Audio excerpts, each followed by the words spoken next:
All right. Hello, everyone, and welcome to the 2025 Annual Meeting for Statistics Without Borders. We're so glad that you could join us. My name is Betty Sue, and I am the Director of Marketing and Communications. I'll be guiding you through most of the session today. We have actually we were running two sessions this year to make sure that we gave options to people, no matter where you are in the world, to be able to join us. But before we dive into the actual content itself, just from a quick logistical note, you would have heard this session is being recorded, so we can share it with all the volunteers who couldn't actually make it live. So feel free to keep your cameras on or off, whatever is most comfortable for you. Okay. And with that, I'm going to dive into our agenda for today. So this meeting is really a wonderful opportunity for us to kind of reflect on the collective impact that we've all had at SWB. And we couldn't have done it without all of the volunteers who have dedicated their time and their skills to help out clients around the world. We have a really exciting agenda today. First, you're going to hear from our chair about the state of SWB and where we're headed. Next, we're going to showcase some of the incredible work that our volunteers have been doing. This is just going to be a small taste because there are so many projects that we work on each year, but it'll be wonderful to, like I said, just kind of hear straight from our volunteers. And then finally, we're going to bring on our new director of volunteer experience, who's going to share his vision for strengthening the whole volunteer journey, as well as present our new volunteer award. So definitely a jam-packed agenda, and excited to get started. And so with that, what I wanted to do to officially kick us off is I wanted to introduce someone whose leadership has been really instrumental in terms of shaping SWB's vision and direction for the future. And I know is a huge champion for both statistics and data and humanity in general. So please welcome our chair, Matt Brems, and I'll hand it over to you, Matt. Wonderful. Thank you very much, Betty, for the kind introduction. Everybody, good morning, good afternoon, good evening, wherever you are. I'm so grateful that you're here to celebrate with us today. As Betty mentioned, my name is Matt Brems, and I'm honored and humbled to serve as your chair at Statistics Without Borders, and I've had the opportunity to do that for the past few years. I'm grateful to each of you for being here today, but also for being part of our community. And leading up to this, I've been reflecting a lot on what it is that I want to be able to say to you today.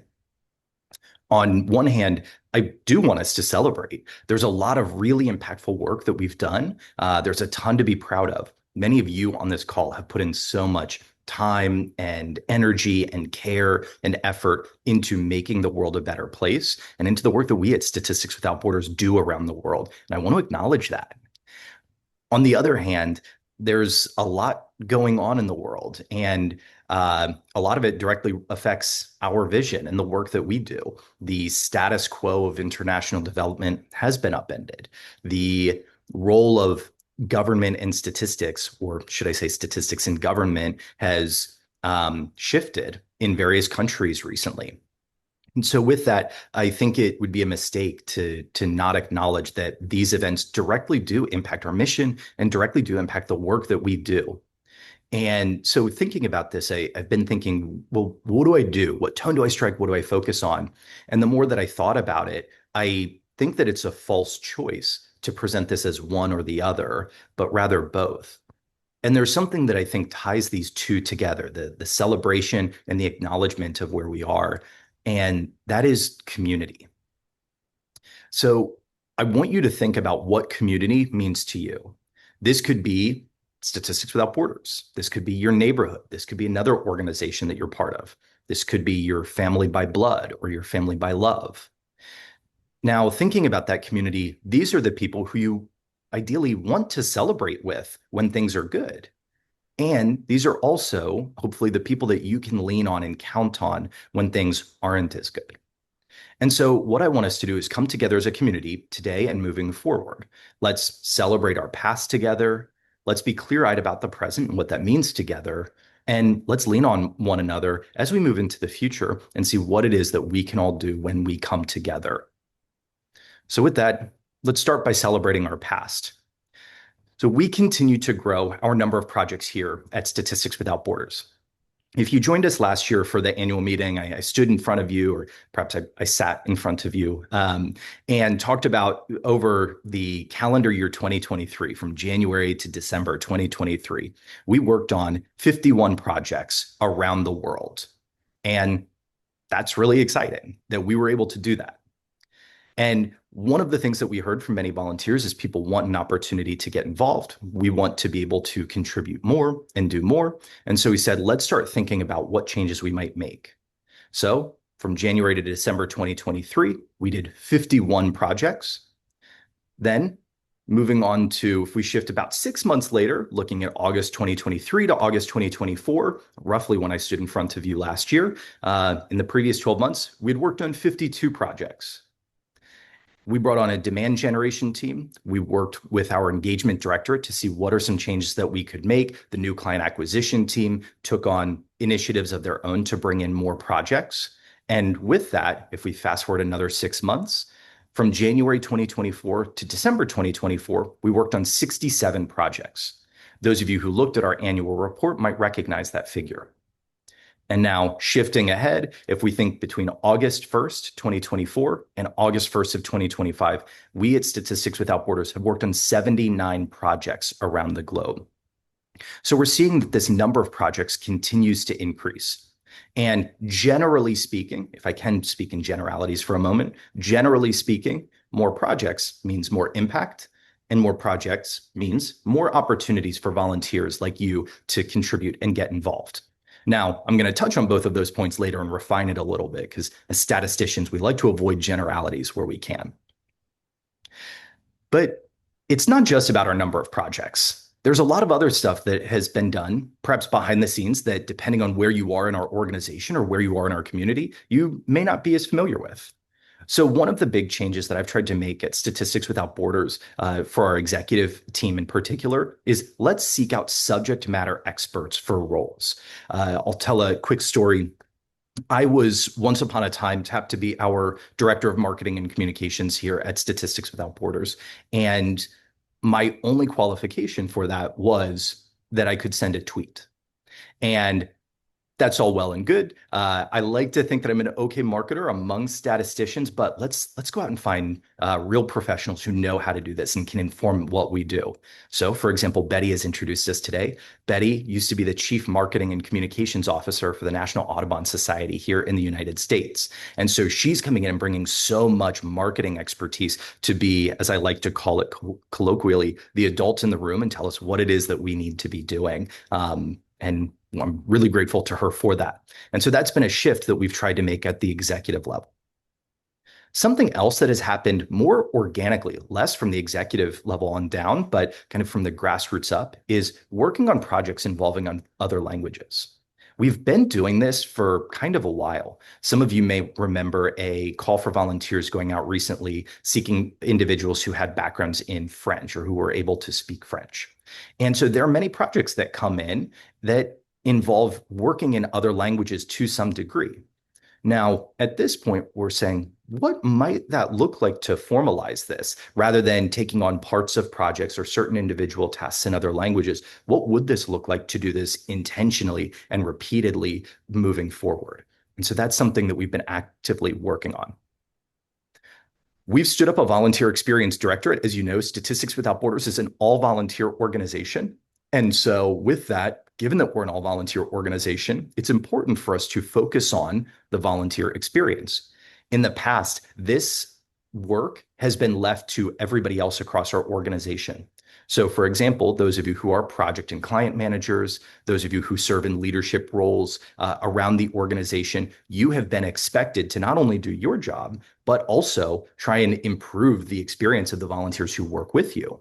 And that's in general part of the job of being a manager or a leader. But beyond that, let's now have a dedicated function at Statistics Without Borders to focus on that. Somebody whose responsibility it is to ameliorate those pain points and improve the volunteer experience systemically. You're going to hear from our newest director, Gopal Krishnan, who is our inaugural director of volunteer experience in a little bit. And then the last thing that I want to call out here is that we've established a research ethics advisory group.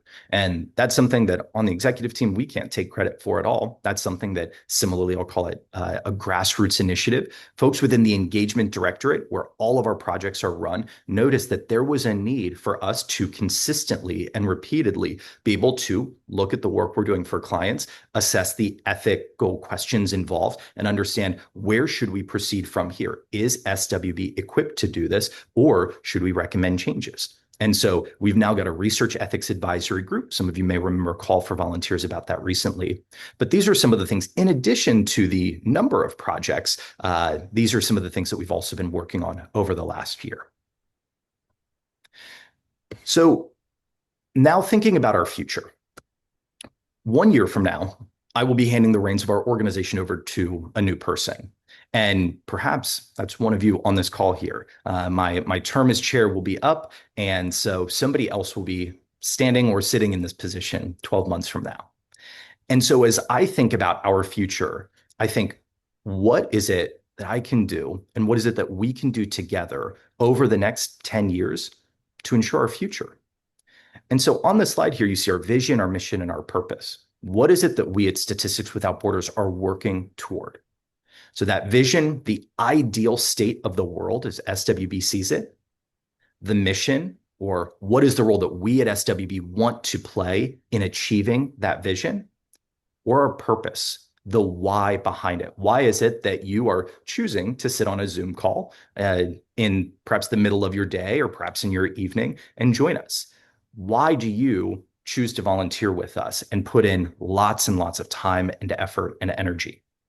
And so whether it's the vision or the mission or the purpose or all three of these that motivate you, something that I've been trying to remain focused on is, what can I do over the next 12 months?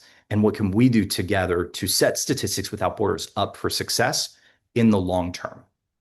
There's a lot that we don't know, a lot that we're not going to know. There's no way to be able to control for everything, and a lot of stuff's beyond our capabilities or beyond our control. But subject to those constraints, what are the things that we can do? And so with that, that's sort of what's keeping me up at night. As we think to the future, what is it that we can do together today to ensure SWB's future 10 plus years from now? I want to get a little bit specific here. There are a few things, a few recurring themes that keep coming up in my mind as we think about this. So the first is AI. You can't log on to the computer without hearing about AI. You can't look at the news. You can't walk down the street without hearing about artificial intelligence and the impact that it's having on our society, how it's changing education, how it's changing work, how it's changing everything that we do. Something that I learned about recently, and many of you may be familiar with this before, is the notion of Amara's law. Amara's law states that we tend to overestimate the effect of a technology in the short run, and we tend to underestimate that effect in the long run. So thinking about that, there's a lot of buzz about AI, and in many ways, my personal opinion is that it has fallen short. There's a lot of impressive things that it's able to do, and there's a lot of ways where humans are still very, very critical to much of the work that we thought would immediately be automated by artificial intelligence.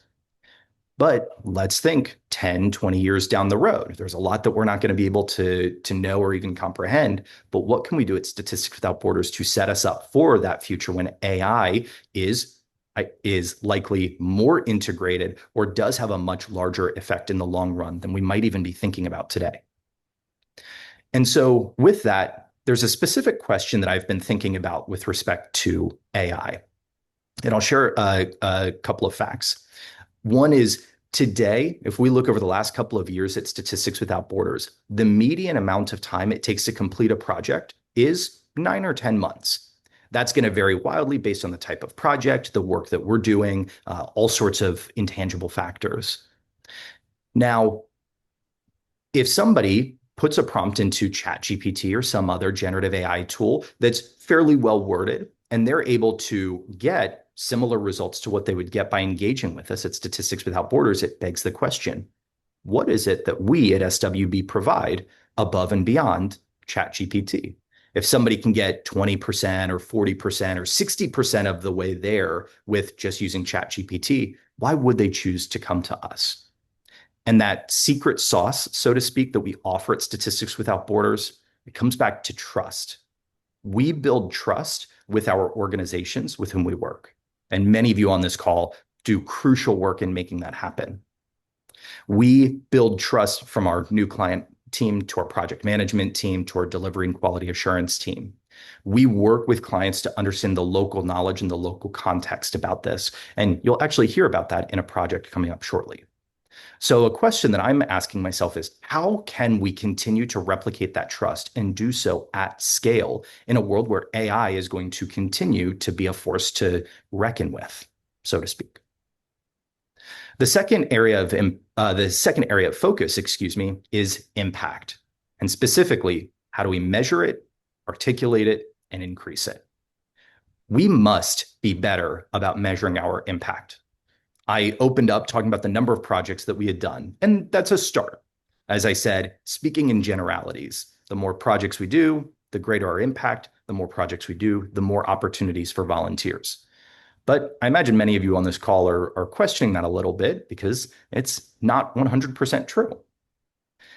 So how can we better measure the impact of the work that we do so that we're focusing on the most important things? We can do better. Beyond measuring impact, we want to articulate it. Something that Betty and her team is doing is thinking, how do we take the really good work we do and better showcase it to the world? If you are interested in writing blogs or case studies or interviewing clients or understanding this, helping us to explain this work beyond the number of projects, but instead the lives that we're changing, we'd love for you to help us. So we want to be able to better measure our impact.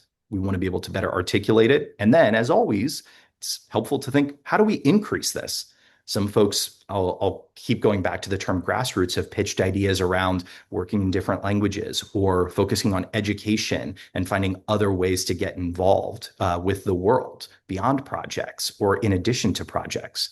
And so we want to think about how can we best increase our impact at Statistics Without Borders to set us up for that long-term success so that we're still around 10, 20 years from now. And then finally, the last area of focus that I've been thinking about, or the last theme that I would like to bring up, is community. This is a place where I want us to be able to celebrate one another, and I want us to be able to lean on one another when things are tough. How do we serve our existing community?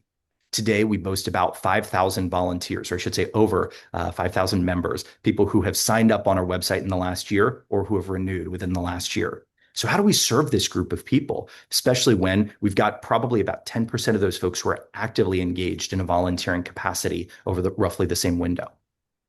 How do we serve our clients if we consider them part of our community? And also, how do we expand that and in what ways? And I want to be intentional about that kind of expansion. So these are the three things that I'm thinking about. I'll revisit this at the very end of our time together today, but again, I'm honored and I'm humbled to be here in front of you as the chair here at Statistics Without Borders to serve with you, to serve you as our chair. And thank you very much for everything that you do. With that, Betty, happy to toss it over to you. Great. Thank you, Matt. Now we're going to hear directly from some of our volunteers who have been collaborating with clients around the world. This is just going to be a small handful, as I mentioned, of the great work that SWB does. Now, as always, unexpected things happen. So first up, we've got EcoClimate, an Italian nonprofit think tank using data to drive solutions to climate change. Unfortunately, I usually who is the PCM on this project, ended up not being able to make it last minute. But we're really thankful that Michael Miller, who is the SC on this project, was able to wake up really early his time and record the story of the work that they did. So with that, I'm going to go ahead and we're going to pick up the story from him in terms of the challenge that EcoClimate faced and what they wanted SWB to do. What we're really focusing on here is something called the TerraMed Initiative. And so an agreement was made at one point to try to increase renewable energy, total of 11 terawatts of installed capacity across the world. And of that, 1 terawatt was assigned to the Mediterranean. So that's what we're focusing on is how do we go about increasing the renewable energy sources in the Mediterranean by 1 terawatt of energy. Um, and what Eco Climate wanted us to really had a lot to do with kind of starting off with this we looked at this really as a pilot project or as a proof of concept. We want to try to get the ball rolling on some of the analysis. We knew all along that what we were doing was never going to be the final answer, but we want to try to build a small model that we could then iterate on and add complexity to get to a point where we had something that was really more realistic and not an unusual approach to take to modeling. What the client would like to do eventually is be able to have a capacity in-house to do this.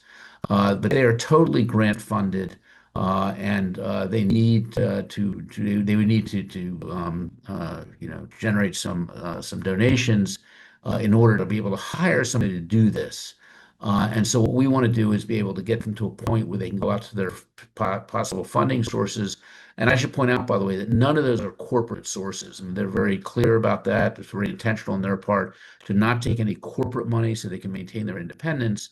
I'm going to imagine I'm not in that game, but that must make it tougher. You're limiting the number of possible funding sources. But they'd like to get to a point where they can go out to their funding sources and look to maybe generate some, get it some donations that would help them hire somebody to do this kind of work. So what our role was to try to, as I said, build this initial model. And the data is publicly available. Our client identified, for the most part, the data sources that we could use. And then there are a number of energy modeling tools that can be used to do this. And to basically figure out what some scenarios are in which you could create that 1 terawatt of renewable energy installed capacity in the Mediterranean. We do have one schematic here real quickly. I'll point out on the left side, a very simplified version of the main transmission lines across the continent. And what's really important for our purposes is if you look at the far left of that picture, and I'm talking about the lower the kind of the schematic of northern Africa and southern Europe. You see one line going from Morocco to Spain across the Straits of Gibraltar. That's the only energy connection. And so if we want to make, there's a useful sort of operation where we have energy being shared across Northern Africa and Europe, we need more energy connections. That's part of what we looked at is adding in some of those connections. So these were our goals, basically to use some open source models that are available, run some scenarios for decarbonization, and then give the client a working implementation of at least this simplified version of the model. We'll include the source code and do some knowledge transfer. But ultimately, really, the goal is to build the foundation for future work. Okay, so we can get to the point where we have more complex, more realistic models. What I've got here now on the left side of the screen, you see a schematic of the European energy network. And the lines are connections, energy transmission links, and the dots represent basically different sources of energy that are available at different locations. And of course, then embedded in the model will be the demand also. So you can see it's a pretty complicated network. And really, it's too complicated to be able to easily model using a linear program. There are definitely some computational complexity issues here. And so what the PISA-UR does is first it clusters the network, uses a nonlinear algorithm, basically a k-means clustering, to cluster the network. And then once you've clustered it, you have hopefully a simpler model that you can, a simpler network you can then look at, but still that network hopefully maintains the spatial relationships that are important. So the client identified the Python for Power Systems Analysis Europe, PISA-UR, as the model to be used. And then the idea was we would add in the Northern Africa energy networks, essentially build the same kind of network that you see here for um, Europe in Northern Africa. Now, as I said, we have this clustering step you have to take, but also we have another additional problem is we want to kind of keep this simple. And we're not don't want to have to build all kinds of infrastructure within Northern Africa, at least in this first go round. So we kind of at the start, and it was the client who suggested this. The smallest clustering you can do, or the fewest number of nodes that you can have in your network, is one per country. So we had already, at the very beginning, we decided before we really even got into the project, decided to just do one node per country. We did some research then initially, and we found that there's another model out there called PISA Earth. Basically, it's based on the same things as PISA Europe was based on, and uses the same kinds of analysis, the same modeling techniques. But it has in it, in PISA Earth, is some of the Northern Africa energy infrastructure that we needed. So we quickly pivoted to use that instead. Um, and as I pointed out already, there was only one connection between Northern Africa and Europe in the modeling so far. That's the only one that's existing. There are some other connections that are either in process, being built, or in the planning stages. And the client wanted us to add some of those, so we added those into the model. Now, what is the model doing exactly? As I said, there's this nonlinear clustering, but that's just an initial pre-processing step essentially. And then what really it's doing is it's a linear program. Okay, it's a cost minimizing, constraint optimization model, and the renewable energy sources are modeled as time series, so it has weather data. And if you have then a particular type of renewable energy source, it then has information that it can use to generate time series for the energy that can be produced by that renewable energy source. And for the most part, when we talk about renewable energy, it's solar, wind, hydro, those kinds of things. Okay. And what the model will do then is, as you have you've got your capacity in there, you've got your demand. It's basically trying to match those two things up. So you've got constraints on that your capacity has to be at least as great as your demand. And then it will add in renewable energy as needed. Of course, it'll do it as least cost because that's what it's doing, is a least cost model to meet the demand that you have there. So here's just some kind of simple pictures of what we've come up with. So you see on the left side of the screen here, the old network I've already showed you. The updated network, you can see we've added a couple of links, one from Tunisia to Italy, and another link from Egypt to Cyprus. And on the right side of the screen, you've got a schematic that shows you then some of what the model is telling us would be the energy by source in each of the countries. And it's just a pie chart, but of course we have the data that goes behind that. And the model also then will tell you things like what's the cost of that going to be. And you can then drive the model or push the model towards doing certain kinds of things if that's certain types of energy sources you want, or energy sources located in particular countries, and come up with whatever scenarios you'd like to look at. So we're sort of wrapping up the project now. We're providing the client with the deliverables, and we'll go from there. I mean, and I can't speak for others, but speaking for myself personally, it's really been a fantastic project, and we'd be quite willing to continue on with this client, who, as I said, is really been a fantastic client to work with. Just a few reflections. We had really a great team. Very dynamic, engaged, talented team, and very international. I mean, we have on the far left, you see the headshot is of our client from Echo Climate, and he's there because, to my mind, he really was a member of the team. He was involved. He attended most of our weekly status meetings, gave input. He actually got involved in running the model himself or playing around with it on his own computer. The one fellow, unfortunately, we don't have a headshot for, was one of our top volunteers. Really was an individual who knew some energy modeling and also Python. And so he stepped up and did a lot of the actual implementation work. And you see the other members of the team there. And the international nature, it was really fantastic. If you count our client as a member of the team, there were 8 of us total, 4 in Europe, 4 in North America. Our PCM and one of our volunteers were in the UK. We have a volunteer in Germany. Our client, of course, was in Italy. And then in North America, we had represented Toronto, Boston, Colorado. And I'm actually normally in Atlanta, although as I said, I'm not in Atlanta right now. I'm in Gatlinburg, Tennessee, as we speak, in a hotel room. So that explains the nondescript, nondescript artwork over my shoulder there. And the model we knew was a Python project all along, so we had to do we had that as a prerequisite for our team members. And then as a team, we spent a lot of time reviewing literature, playing around with different modeling approaches, different methods within the model that we chose.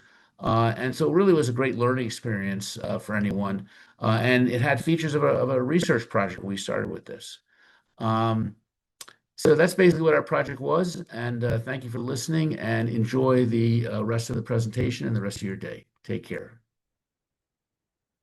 We're moving on to spotlight the work that was done with Instituto de Montaña, and we are very lucky to have Katie Cleary here to talk about the project. So with that said, I'm going to hand this over to Katie.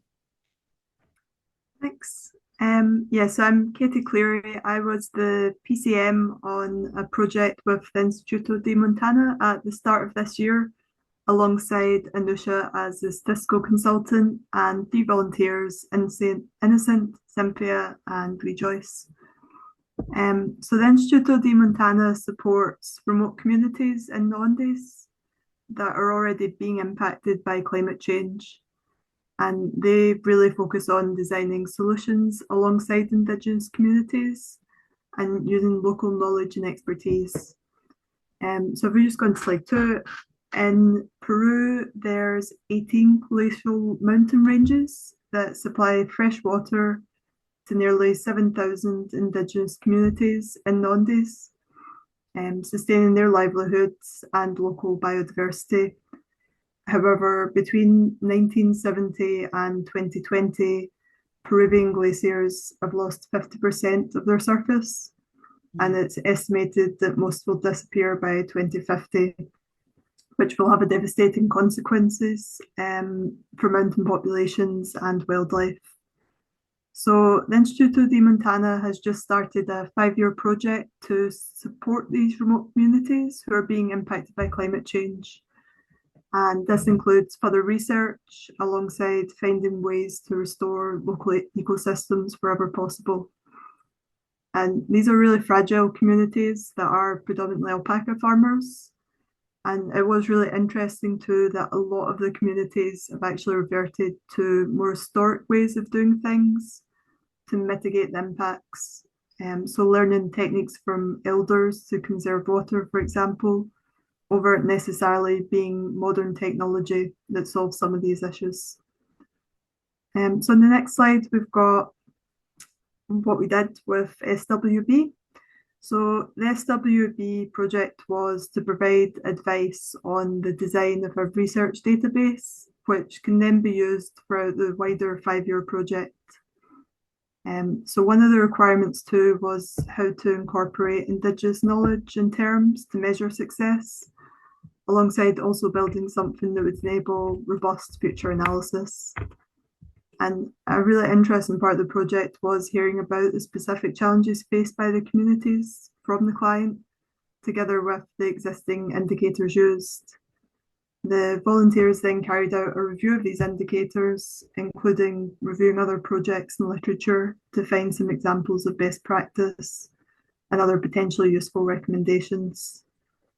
The final outcome was then a presentation and a discussion on how to balance data collection under the standard ecosystem-based adaptation framework that the client was using, alongside actually getting participation from 150 local communities in the monitoring and evaluation process.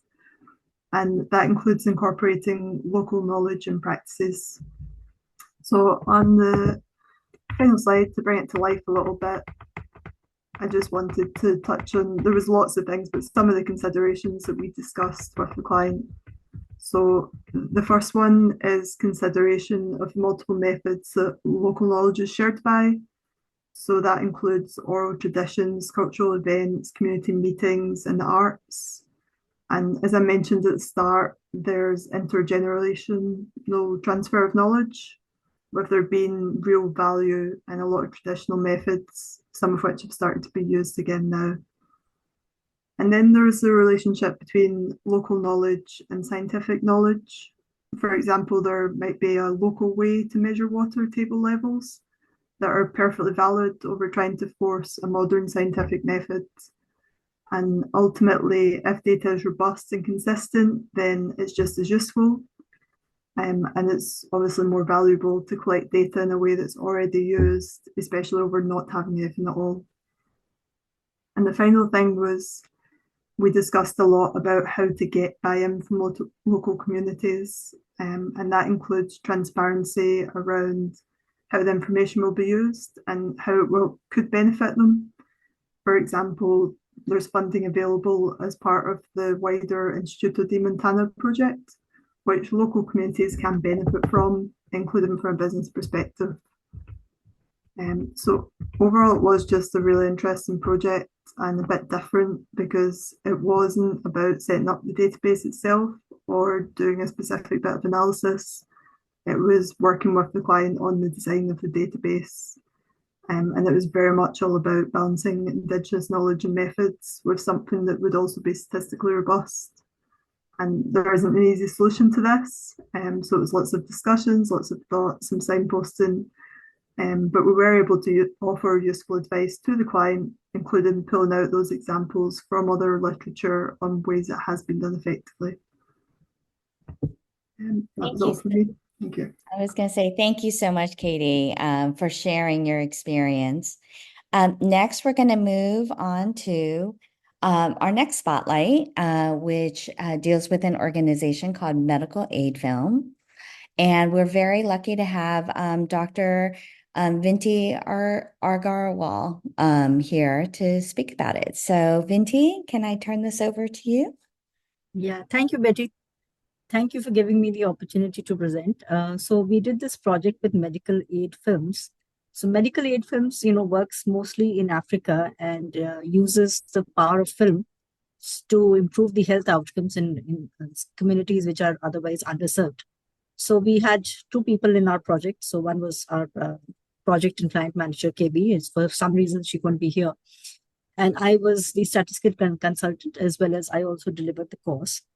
So just to give a background of Medical Aid Films, because they use films to, use for drive their work, they mostly rely on qualitative information or qualitative research.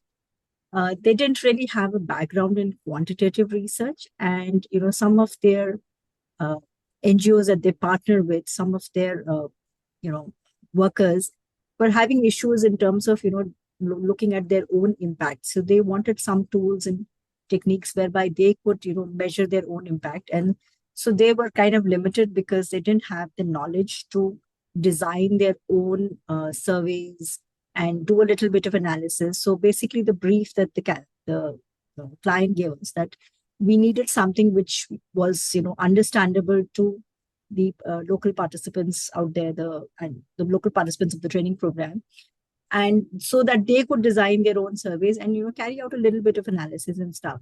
So if you want to really watch their work, you can actually, Betty, could you just go back to the previous slide? So we've provided a link to their work. So if you actually go to the website, they have a whole handful of films, which are actually a pleasure to watch. You can go to the next slide. Yeah. Next slide. Yeah. So basically, in terms of why we needed the project, is basically they wanted to improve their foundational monitoring and evaluation work. And all these NGO workers were basically based in Africa across 3 countries, and the idea was that if we deliver this course and we could record it, so as and when medical aid could, had other organizations and other partners, so the same, could be, reused, and, the workers could be again retrained for that. So it could be used for across across other NGO partners as well.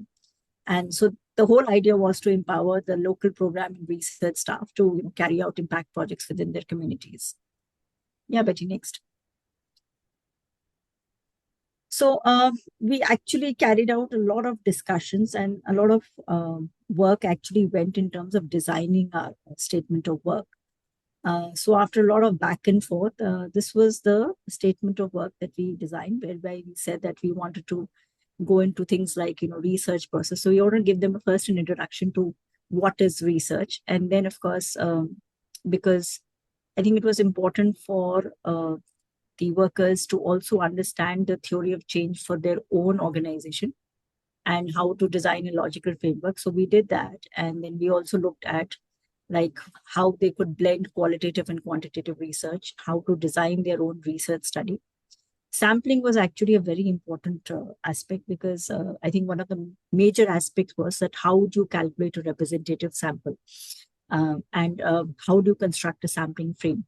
So in fact, we gave them calculators in terms of like how to calculate the size of the sample. Then another aspect was in terms of designing surveys. So they had a lot of questions in terms of like what kind of questions, open-ended, closed-ended, logical questions. Then in terms of scales, right? So what kind of scales can be used, while designing questions. And also in terms of like when you design surveys, then some of the, hygiene checks when you have surveys, what things that you have to keep in mind while administrating surveys to program participants, right? Including, things like bias and stuff. Now, because we didn't want to go too heavy on the statistical portion, but we still felt that they needed an introduction to some statistics. So we introduced them to measures of central tendency, and probability distributions. We only covered normal distribution. But we did cover hypothesis testing with means and proportions. So that means we did include t-testing. We also did a little bit of introduction to ANOVA and chi-square. And we also taught them, how to construct a confidence interval. And a lot of these things, we introduced them to like Excel. We also used a software called JASP, which is a graphical user interface for R. So they basically, we took them in terms of like, okay, fine, if you had this data set and you wanted to do a t-test, or you wanted to do an ANOVA, and it was very easy to just load the software and do it with JASP. Yeah, Betty, next slide.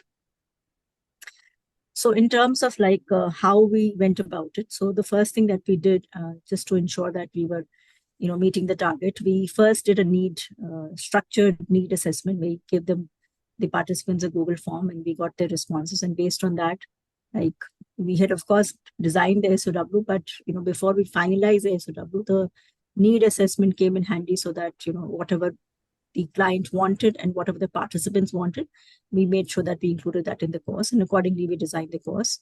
Then of course it was preparing the course content. So we had decided on like a 10-week structure, and we thought it will be like 1 hour, but sometimes we went overboard. So it basically was 1 hour to 1.5 hours. And obviously there were a lot of questions, and we did try and also, do some kind of homework assignments at times. And once the course was over, then we also, did a, feedback, and in terms of like, asked the students to, kind of rate us.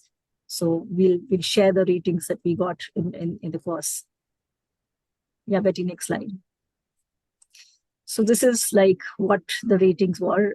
So I think we did pretty okay in terms of the course design and the relevance to current work, as well as also in terms of the course delivery. So some of the topics that we did ask them for a feedback. So I mean, by and large, it was good across. But I think anywhere where it was a little slightly mathematical concept, so you will find that the ratings are slightly lesser, because some of the staff was, had a background in research, and some of the staff did not have a background in research because they were basically program staff. And, so doing statistical stuff is not exactly very easy for program staff, but nevertheless, I think they were, we at least gave them the tools in terms of, as I said, calculators, and introduced them to the software. And so, yeah, so they did manage to at least get a thorough introduction to all of this.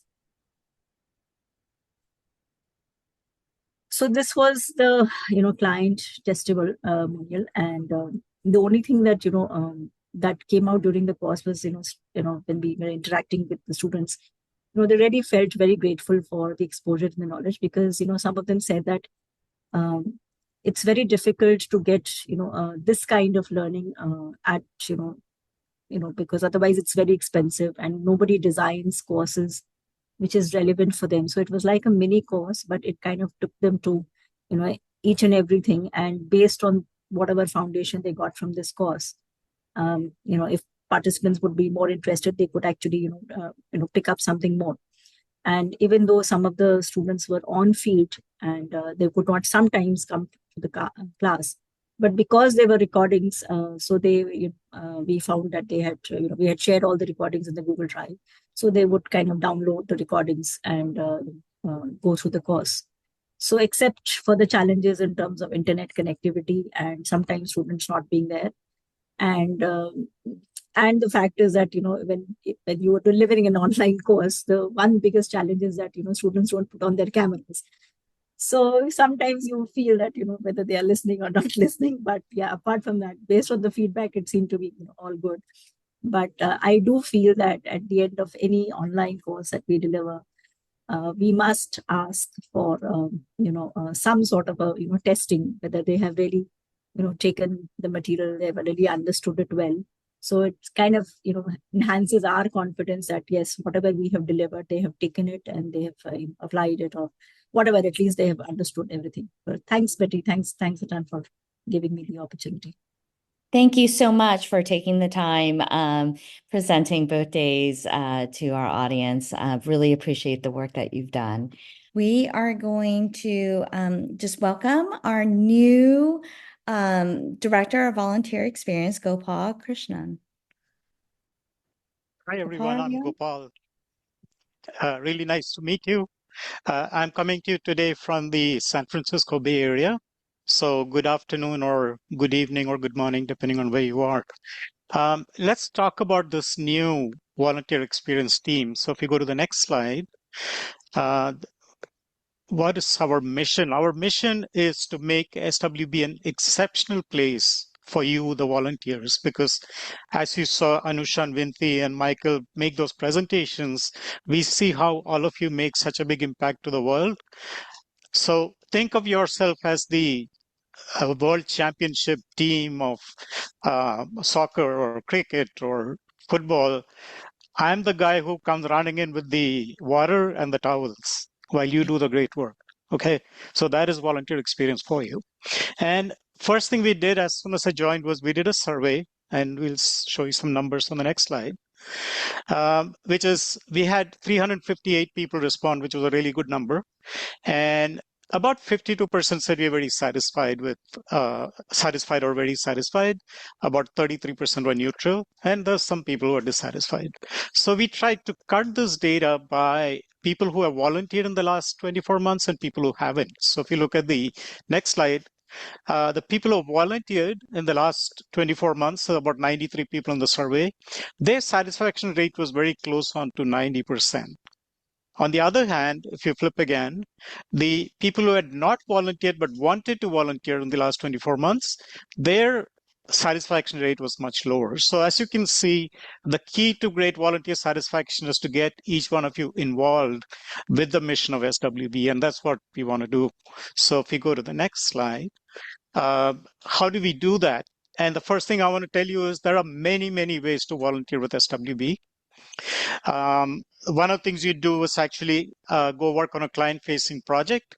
As Matt suggested in his earlier talk, roughly 1 in 10 people on the volunteer list probably get to work on a project in a given year.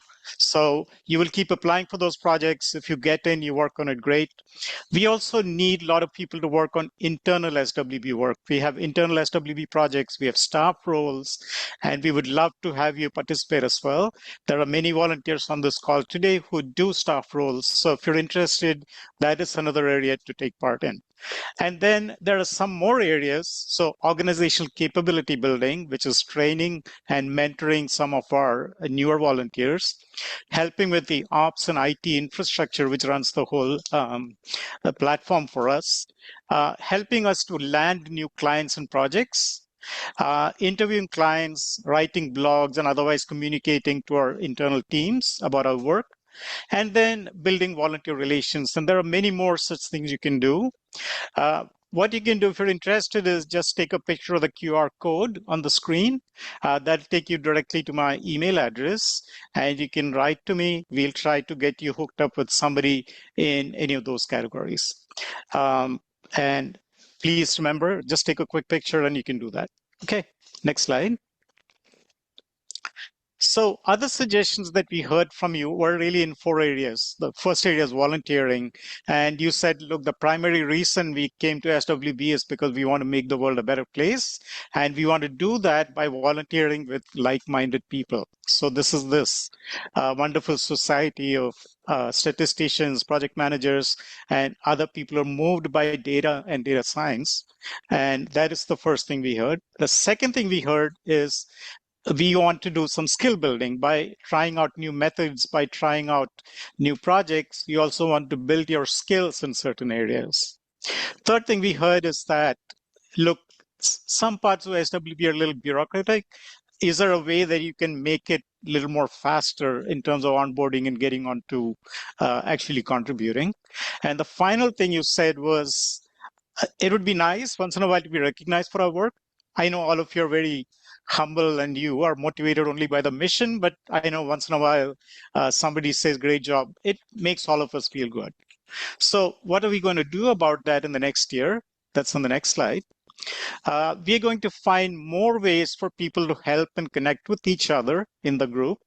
So we are going to do that through more newsletters, more ways to network internally. And the second thing is skill building. Like you said, we want to provide some kind of mentorship program for the newer volunteers, maybe the more junior volunteers, some of whom are still in college, for example. So we are going to pilot a small mentorship experiment to see how it works. And if it does, we are going to then roll it out to everybody who's interested. Similarly, we have a lot of knowledge in the organization, and we're going to try and organize training and webinars for people who want to come in and, as Matt mentioned, learn the latest about AI or want to learn the latest about a new technique. We'll help you do that as well. And then onboarding. And first thing I want to do is set up upfront expectations, right? If you're solely looking to work on a project, like I said, 1 in 10 people get to work on a project given the current volume of projects we have. So the expectation is that while there is no project going on for you, maybe you can help us with the other parts of the organization and we'll do our best to help people get into roles faster. Finally, in recognition, we are trying to create some kind of badge that you can put on LinkedIn to show your pride for SWB. We are going to do newsletters, we're going to do shout outs. And starting today, we are now announcing the annual awards for most outstanding volunteers. So with that, let's go to the annual awards. So we have created the Outstanding Volunteer Awards for individual contributions either in a project role or in a staff role. And we had a system of nominations. We got nominations from everybody. And then the executive committee debated the nominations and chose the winners. And we want to congratulate and announce the winners. So the first winner on the next slide, it's Outstanding Volunteer for a Project. And that is Jacob Strock. And Jacob contributed to our work with the Happier Lives Institute, especially applying Bayesian statistics and synthetic control methodologies, because the client asked for something very special, very niche, and he brought in the expertise needed to make this program a success. So thank you, Jacob, for your outstanding contribution. The next award, if you go to the next page, it goes to Georges Woulet, and his outstanding contribution is all round as a project participant. He has participated vigorously, he has mentored wisely, and he has shown all around wonderful teamwork across many projects. So several project teams nominated him, saying he's such a delight to work with, and we all learn and benefit from his experience. So congratulations, Mr. Wule, on your award. Now we have 2 awards for staff roles. So going to the next slide, Frankie Sanjana for outstanding contribution to Statistics Without Borders in a staff role, for emerging championship, and I use the word championship as a pun intended, for emerging championship of SWB and success in new client acquisition. We are told that this person has a golden handshake. They're able to go in and convert a large number of clients very quickly. And that's something we want, right? We want more clients so that we can all participate and volunteer. So thank you, Frankie. And the final award goes to someone who's probably very familiar to some of you, Janet Rabu, for, again, outstanding contribution in a staff role for improving overall consulting excellence. So for being sort of the rock of experience, guiding people through staff roles and project enablement roles, and especially for helping to found the Research Ethics Advisory Group. So thank you for that, Janet. And I don't believe any of the award winners are on the call today, so hopefully they'll be on the call tomorrow, and we can applaud for them at that time. Next slide, Betty. And also some of the other nominees, we just want to acknowledge that you are nominated. Somebody found you to be worthy of being called out, and we are grateful for your service to SWB, and we hope that you'll continue to work with us. Thank you so much. And next slide. Okay, and I'm now going to hand over to Matt. And thank you so much for listening to me. Yeah, thank you so much, Gopal. Congratulations to our award winners. We've not done awards before, so I'm grateful that we were able to do that, and specifically Gopal for joining only a couple of months ago and already hitting the ground running with a survey and getting awards out. So thank you for making that possible. To the 4 awardees, congratulations. And to the folks who nominated them, thank you very much for submitting nominations. For those of you who were nominated, congratulations as well. I'm looking forward to I'm looking forward to continuing this again next year and seeing more and more folks be recognized for their work that they do. And this is just the tip of the iceberg in terms of the volunteer recognition work that we're going to be doing at Statistics Without Borders under Gopal and his extremely capable leadership. So with that, I'd like to bring us home. We've got about 5 minutes left. So we've got a bit of a tradition here on our annual meetings to thank members of the executive committee who are stepping away from their positions. So I want to take a moment to thank Fatima and Machiko, who have been members of our executive committee and really helped to move our organization forward.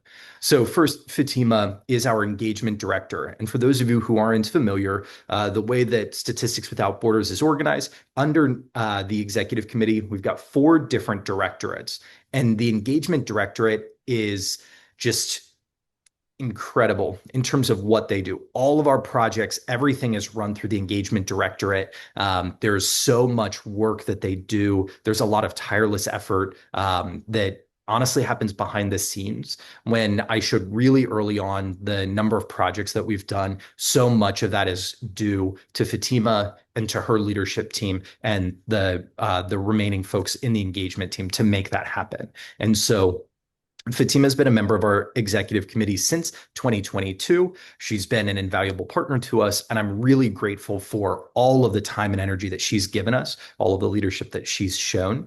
On a personal note, when I joined the marketing team, I actually recruited Fatima to backfill for one of my roles, and I'm very grateful that she said yes to that, and that she stuck around, and that she's helped out. So Fatima she is stepping back from her role as engagement director at the end of this month.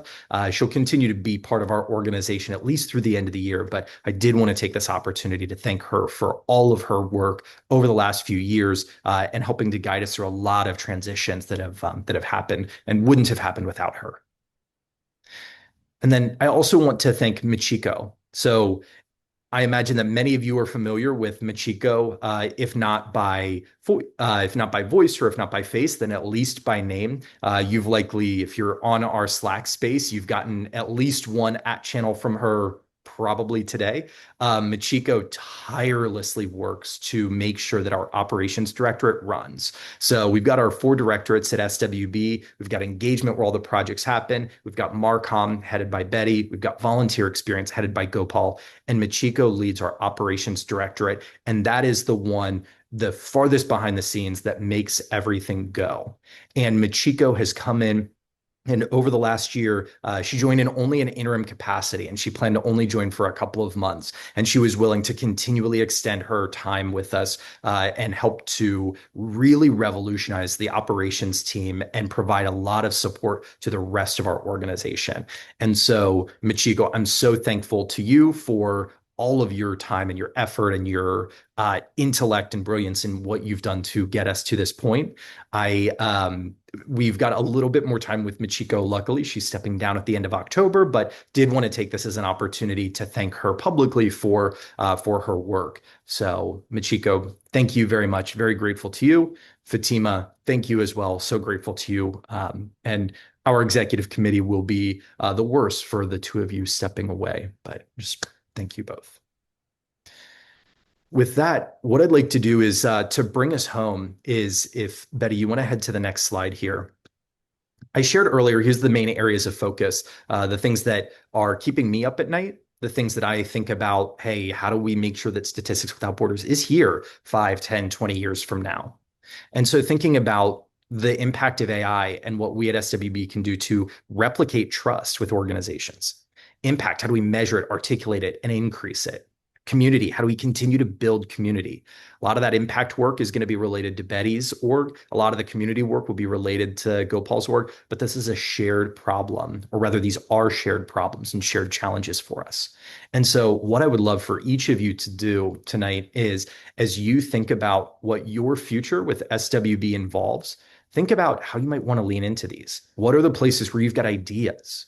What are the places where you've got passion, where you've got skills, where you say, you know what, I want to be able to contribute and make a difference, and get creative with it. I know that, for example, there's at least one software engineer on this call who might not necessarily come from a data background, but might say, you know what, it'd be really cool to be able to help articulate this impact to the world and the work that Statistics Without Borders does. Or if you say, hey, I'm in a more remote area of the world, or it's been difficult to build community, and that's something that you're interested in, I'd love for you to help us with that. I encourage you to join me in tackling some of these hard problems that are going to be critical, not just for SWB, but for us to make the world better, and for us to continue to be able to make the world better. And so with that, I thank you all very much for joining. If you say there's one thing here, AI impact or community, that you're like, you know what, I'm thinking about that a bit, shoot me an email. You can see it's just chair@statisticswithoutborders.org, but send me an email. Say, hey, it'd be cool to work on this. I'd love to help you. Or if one of the things that Gopal shared earlier, you're like, oh, there's something in mind, feel free to reach out to him, or feel free to reach out to me. We'll get you plugged in. But I'm just so thankful to all of you for joining us this evening in this celebration of different projects that we've got, the incredible past that we have, and the future that we really want to be able to build together. And I'm grateful to each of you for being part of that with us. So with that, thank you all very much. Have a wonderful evening or morning or afternoon. And I hope to get to chat with you soon.